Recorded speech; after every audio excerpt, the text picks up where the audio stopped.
नमस्कार। कभी सोचा है कि आयुर्वेद का वो कौन सा गहरा राज है जो हमें खुद को बेहतर ढंग से समझने में मदद करता है? तो आज हम उसी राज से पर्दा उठाने वाले हैं और वो राज है प्रकृति। जरा सोचिए, अगर हमारे शरीर के साथ एक इंस्ट्रक्शन मैनुअल आता तो जिंदगी कितनी आसान हो जाती, है ना?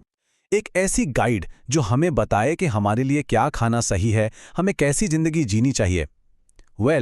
आयुर्वेद का मानना है कि ऐसी एक गाइड असल में मौजूद है और उसे ही कहते हैं प्रकृति। प्रकृति ये संस्कृत का शब्द है जिसका मतलब होता है स्वभाव या नेचर। ये हमारे मन और शरीर का एक ऐसा अनोखा ब्लूप्रिंट है जो कभी नहीं बदलता। ये जन्म के समय ही तय हो जाता है और यही हमारी शारीरिक और मानसिक बनावट की पूरी कहानी तय करता है। इसे आप अपनी बॉडी की फैक्ट्री डिफ़ॉल्ट सेटिंग भी समझ सकते हैं। तो आज के इस सफर में हम क्या क्या जानने वाले हैं? सबसे पहले हम अपनी प्रकृति के इस अनोखे ब्लूप्रिंट को समझेंगे। फिर हम त्रिदोष यानी वात, पित्त और कफ की दुनिया में उतरेंगे। इसके बाद देखेंगे कि प्रकृति और विकृति के बीच संतुलन का ये खेल क्या है और आखिर में जानेंगे कि कैसे आयुर्वेद हमें सेहत का एक पर्सनल रास्ता दिखाता है। तो चलिए, सबसे पहले बात करते हैं आपकी प्रकृति की, यानी आपके अपने अनोखे मन शरीर के ब्लूप्रिंट की। यही वो नींव है जिस पर बाकी सब कुछ टिका है। देखिए, ये पूरा सिस्टम बहुत ही लॉजिकल है। इसकी शुरुआत होती है 5 महाभूतों से: आकाश, वायु, अग्नि, जल और पृथ्वी। फिर ये तत्व मिलकर बनाते हैं 3 मुख्य एनर्जीज, जिन्हें आयुर्वेद में कहते हैं त्रिदोष। और इन्हीं दोषों का जो यूनिक कॉम्बिनेशन होता है वही हमारी प्रकृति बनाता है। तो अब सवाल आता है, ये 3 दोष आखिर हैं क्या? वात, पित्त और कफ, ये वो 3 फंडामेंटल बायोलॉजिकल एनर्जीज हैं जो हमारे शरीर और मन के हर फंक्शन को कंट्रोल करती हैं। आप इन्हें हमारे शरीर के 3 पिलर्स की तरह सोच सकते हैं। और देखिए कि ये सब कैसे आपस में जुड़ा है। वात, जो आकाश और हवा से बना है, वो शरीर में हर तरह की मूवमेंट को कंट्रोल करता है। पित्त, जो आग और पानी से बनता है, हमारे डाइजेशन और मेटाबॉलिज्म को चलाता है। और कफ, जो पानी और पृथ्वी का मेल है, वो शरीर को ढांचा यानी स्ट्रक्चर और स्थिरता देता है। अच्छा, अब जब हम दोषों को समझ गए हैं तो एक बहुत जरूरी सवाल उठता है, संतुलन क्या है और असंतुलन क्या? यहीं पर कहानी में एंट्री होती है प्रकृति और विकृति की। तो यहां पर फर्क समझना बहुत जरूरी है। देखिए, प्रकृति आपकी वो नेचुरल, स्टेबल और बैलेंस स्टेट है जो जन्म से मिली है, आपकी ओरिजिनल सेटिंग। और दूसरी तरफ है विकृति, जो आपकी आज की यानी करंट इम्बैलेंस स्टेट है। ये बदलती रहती है हमारे खाने पीने, लाइफस्टाइल और माहौल के हिसाब से। इसे आप एक टेम्परेरी गड़बड़ जैसा मान सकते हैं। और आयुर्वेद का पूरा मकसद इसी विकृति को वापस प्रकृति के साथ लाइन में लाना है।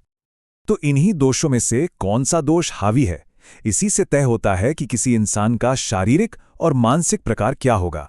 चलिए देखते हैं कि ये कैसे काम करता है।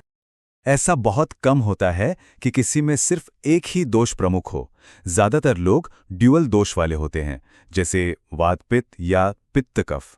और सबसे रेयर होते हैं वो लोग जिनमें तीनों दोष एकदम परफेक्ट बैलेंस में होते हैं, जिसे समप्रकृति कहते हैं। तो ये अलग अलग प्रकार असल में दिखते कैसे हैं? वात वाले लोग अक्सर दुबले पतले, क्रिएटिव होते हैं, पर उन्हें चिंता भी जल्दी होती है।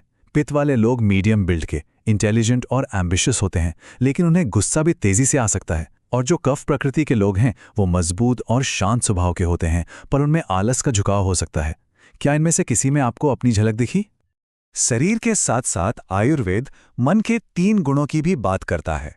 त्रिगुण: सत्व यानी पवित्रता और संतुलन, रजस यानी एक्टिविटी और पैशन, और तमस यानी जड़ता और आलस। ये गुण हमारे शारीरिक दोषों के साथ मिलकर हमारी पूरी पर्सनालिटी बनाते हैं। तो अब सवाल ये है कि इस सारी जानकारी का असल जिंदगी में क्या फायदा है? बस यहीं पर आयुर्वेद की पर्सनलाइज्ड मेडिसिन की खूबसूरती सामने आती है।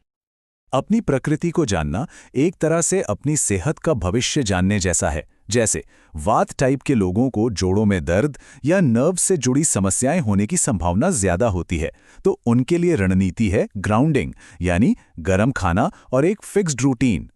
पित्त वालों को सूजन और एसिडिटी का खतरा रहता है, तो उन्हें ठंडी चीजें और स्ट्रेस मैनेजमेंट की जरूरत होती है।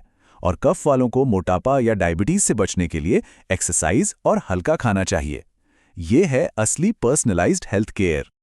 तो वात को बैलेंस करने के लिए गर्म और पौष्टिक खाना, एक नियमित दिनचर्या और शांत करने वाली चीजें जैसे गर्म तेल की मालिश यानी अभ्यंग करना बहुत जरूरी है। इससे स्थिरता आती है और बेचैनी कम होती है।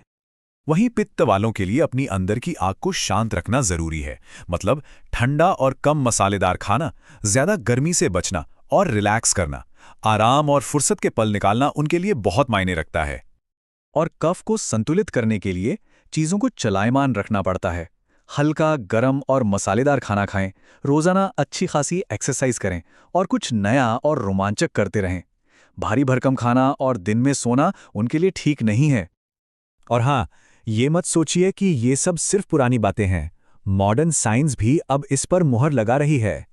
आयुर्जेनोमिक्स नाम की एक नई फील्ड प्रकृति के इन प्रकारों को हमारे जीन्स और मेटाबॉलिज्म से जोड़ रही है। रिसर्च बता रही है कि पित्त वालों का मेटाबॉलिज्म सच में तेज होता है और कफ वालों का धीमा। मतलब जो हजारों साल पहले कहा गया था वो आज विज्ञान भी मान रहा है। तो अपनी प्रकृति को जानना सिर्फ अच्छी सेहत पाने का तरीका नहीं है, ये तो खुद को गहराई से जानने का एक सफर है। ये समझने की ताकत है कि हम कौन हैं और हमें खुश और संतुलित रहने के लिए असल में किस चीज की जरूरत है। तो सवाल ये है कि खुद को खोजने का ये सफर कहाँ से शुरू होगा।